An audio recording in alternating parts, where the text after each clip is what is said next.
So we're going to spend about 15 minutes. Basically, I'm going to plug this thing, four sides of A4, which I hope make sense and are a useful introduction to urban air quality issues for practitioners in the built environment. So I'm going to talk about urban air quality and infrastructure with a focus on green infrastructure, but not solely thinking about green infrastructure.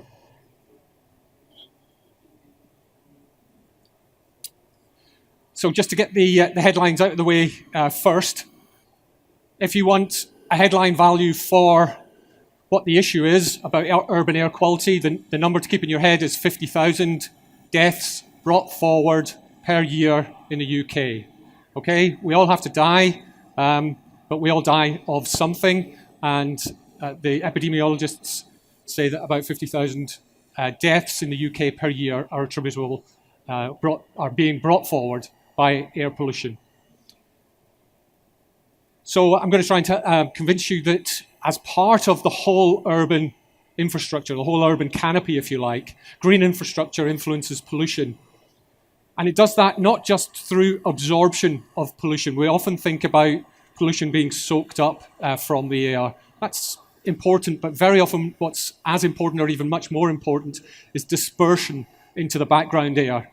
That's a kind of limited good because the pollution hasn't completely gone away, but it's maybe being decreased to a point where it's being less harmful to you if you're in a pollution hotspot. So green infrastructure interacts with pollution formation and removal. So there is a formation story here that we need to be aware of, and that can be at regional scale, so much bigger than the city and the region, and right down to neighbourhood and even very small sort of garden scale. And if you're a built environment practitioner and you're good at it, you're probably already doing 9/10 of the right stuff to benefit air quality. And one of the messages I'd really like to get across today is that actually just getting that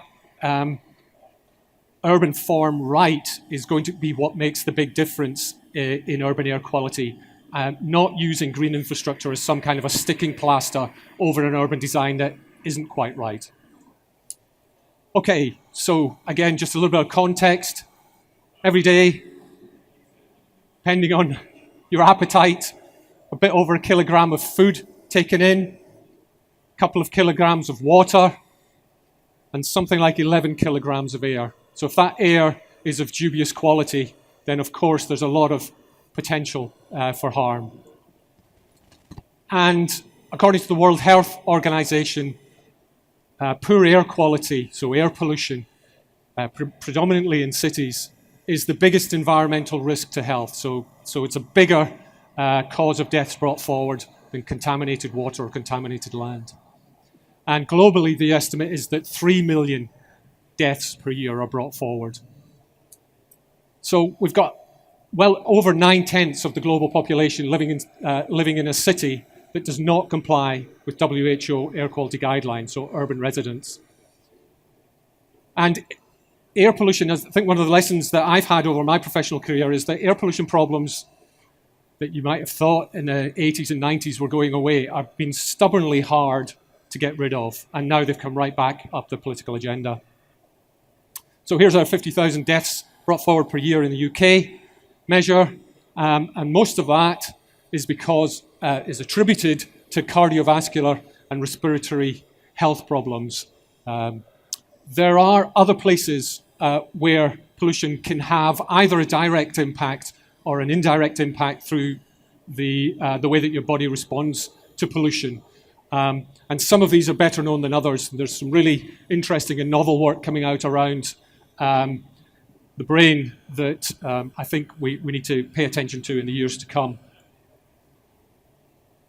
So what are we kind of talking about in terms of reducing this health problem?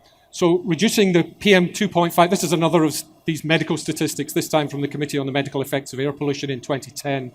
So if we reduce the microscopic particles in the air by 1 unit, and they're usually present at about 20 units, very roughly, that would save about 4 million life years.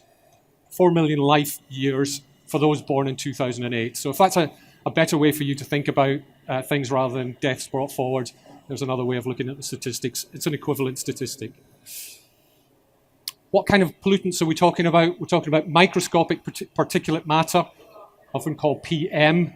We're talking about oxides of nitrogen, particularly nitrogen dioxide, but because it interchanges very rapidly with another oxide of nitrogen, we usually call that NOx. And then ozone, which is a kind of oxygen which is extremely poisonous to plants and to humans. And for the UK, road transport is the biggest source of directly emitted pollution into the urban areas. So these two can be released directly from pollution sources. This one is formed in the atmosphere. And local authorities try and get a grip on this by measuring their air quality and then designating air quality management areas. Most of the air quality management areas in the UK are for these oxides of nitrogen, but the PM is something that we know from the medical literature is of very great concern to us from health impacts. So in the little booklet, we've laid out some of this, but just to cut to the chase. So the biggest sources of directly emitted PM in the UK are combustion and road transport. Interesting differences between domestic and commercial combustion, which tends to vent at roof level and above, and road transport, which of course vents at ankle level very often. And that makes a very big difference to our susceptibility, or the possibility of us breathing that in at very high concentrations. The biggest source of NOx in urban areas is road transport. And then ozone, as I've just said, it's not directly emitted, but it's produced by the reactions between NOx and these other compounds, which are called volatile organic compounds, a lot of which come from evaporative emissions of petrochemical-based products in urban areas. So PM, NOx, and ozone are all bad for you. So how does the urban form interact with this atmospheric chemistry, this air pollution chemistry? It interacts in quite a number of different ways, and I think we often forget this. So cities, as everyone here knows, are a real site for creativity and a site for resource use, and if you're using resources, you cannot avoid creating waste. That is the second law of thermodynamics, and that's where our emissions come from. Green infrastructure, especially trees, emit these volatile organic compounds, and they can play a part in the formation of ozone and PM. But if any of you are old enough to remember Ronald Reagan saying that all the pollution problems and the ozone layer were all due to trees, that's complete nonsense, but we do have to be a bit aware of this. But one thing that we do sometimes forget is that green infrastructure, especially when it's at scale in parks and waterscapes, makes space in cities for air to be diluted and become cleaner for us, even if it's not actively absorbing very much. Then we've got the issue of polluted air being trapped in the spaces between buildings and urban tree canopies, and that's called fumigation, and I'll show you an example of that in a moment. And then kind of an opposite effect to that is the fact that the urban fabric is lumpy. That helps the air swirl around, and those swirling eddies mix the pollution away from ankle height upwards into the atmosphere. That's called ventilation. And then we've got some other dilution, and then the deposition effect finally.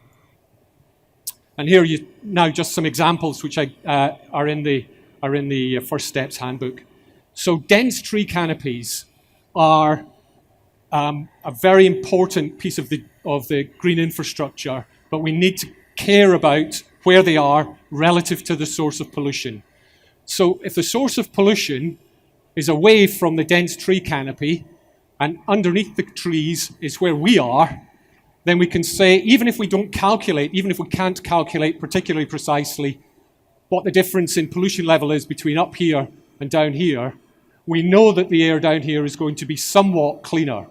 So this is a no-risk, safe, air will be cleaner type scenario.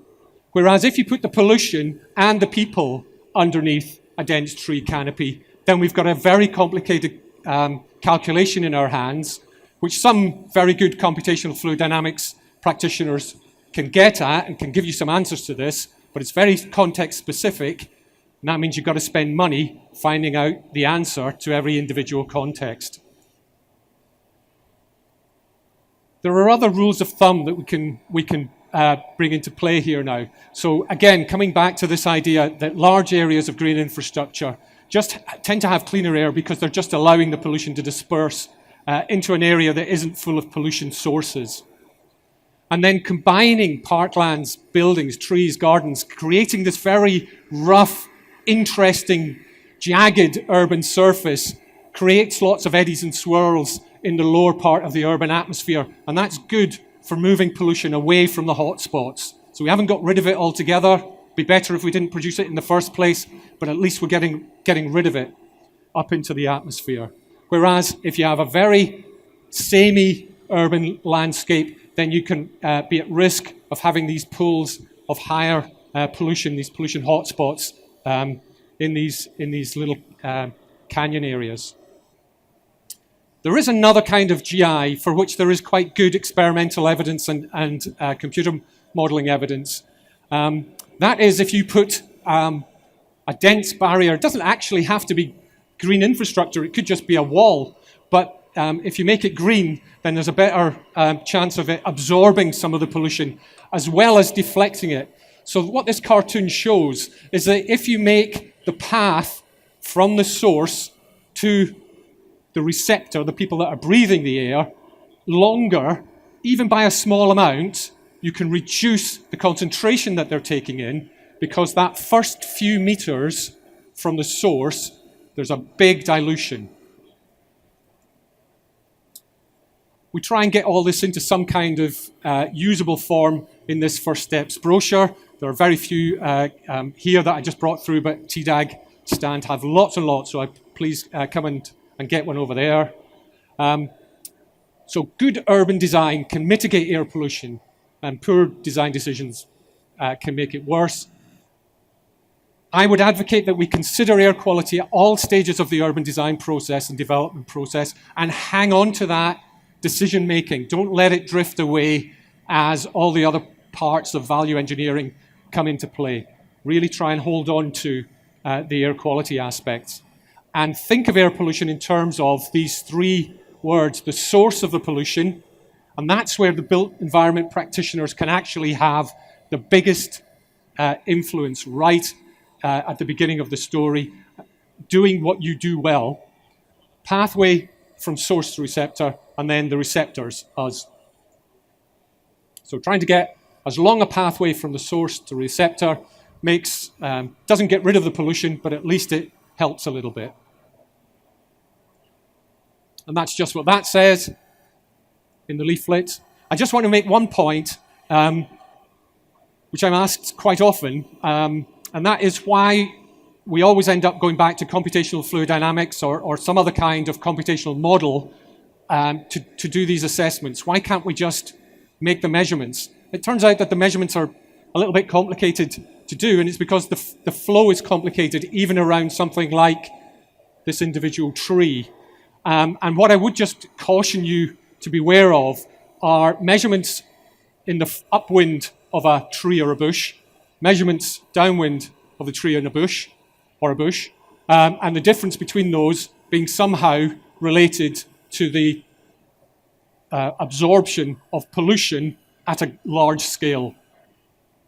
That's quite a heroic assumption. And the reason it's a heroic assumption is because the air in here has a much greater contact time with the absorbing surface than the air that's whizzing around the edges of the green infrastructure. So we need to be a bit careful about these kind of experimental studies. So the direct evidence of the effectiveness of GI on air quality as a magic bullet is scarce. That experimental ground truthing. Most of the knowledge comes from modeling studies. If we think strategically about the design, there is reasonably good evidence that green infrastructure can mitigate poor air quality on a local scale, particularly by focusing on the design and building of green oases, so places where there is a dense green canopy around and above the people, and the pollution is outside, either combustion at rooftop or the cars in adjacent streets. But GI is not a magic bullet. It can never remove all the pollutants. If you want to remove all the air pollutants, you have to stop emitting them. And it gets less and less efficient with the distance from the source. And that goes back to a question that was asked of Oliver in the last session.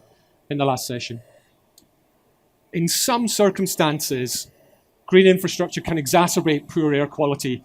So for instance, if you close off a very polluted street canyon, then yes, the air is going to stay in the street canyon and get more and more polluted, not by the trees, but by the pollution source, by the traffic.